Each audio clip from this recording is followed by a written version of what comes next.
Sports ക്യൂവിലേക്ക് സ്വാഗതം. പ്രിയ പ്രേക്ഷകരോട് sports ക്യൂവിന്റെ WhatsApp, Telegram ചാനലുകൾ കൂടി സബ്സ്ക്രൈബ് ചെയ്യണമെന്ന് അഭ്യർത്ഥിക്കുന്നു. കേരള ബ്ലാസ്റ്റേഴ്സ് ആരാധകർ ഏറെ കാത്തിരുന്ന വാർത്തയായിരുന്നു അഡ്രിയാൻ ലൂണ വീണ്ടും കരാറിൽ ഒപ്പിട്ടെന്നത്. ഏതു കളിക്കാരൻ ടീം വിട്ടാലും ലൂണ പോകരുതെന്ന് മഞ്ഞപ്പടയുടെ ആരാധകരെല്ലാം ആഗ്രഹിച്ചിരുന്നു. പുതിയ കരാർ യഥാർത്ഥമായതോടെ അത് സംഭവിക്കുകയും ചെയ്തു. ലൂണ ബ്ലാസ്റ്റേഴ്സിലേക്ക് വന്നപ്പോഴുണ്ടായ അവസ്ഥയല്ല അദ്ദേഹത്തിനും ടീമിനും.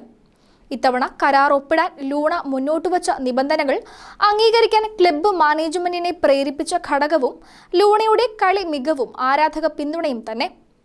ലൂണയുടെ താൽപര്യം മുൻനിർത്തിയുള്ള കരാറാണ് ഇത്തവണ ഒപ്പിട്ടിരിക്കുന്നത്. അതിലൊന്ന് ഉയർന്ന പ്രതിഫലമാണ്.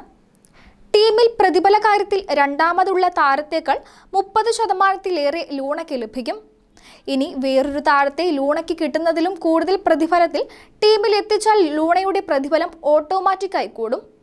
അതുകൊണ്ട് തന്നെ ഇതിലും കൂടുതൽ പ്രതിഫലം നൽകി ഒരു താരത്തെ ടീമിൽ എത്തിക്കാൻ മാനേജ്മെന്റ് ശ്രമിച്ചേക്കില്ല. ടീം ഷീൽഡ് നേടുകയോ പ്ലേ ഓഫിൽ എത്തുകയോ ചെയ്താൽ താരത്തിന് ബോണസിന് അർഹത ഉണ്ടാകും എന്നതാണ് രണ്ടാമത്തെ നിബന്ധന.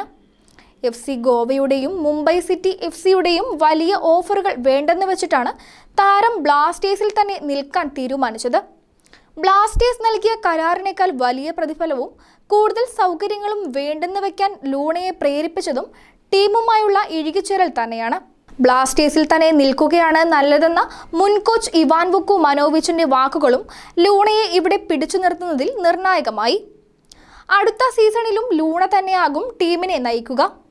അതേസമയം കോച്ചിനെ ഈ മാസമോ അടുത്ത ജൂൺ ആദ്യമോ പ്രഖ്യാപിക്കും.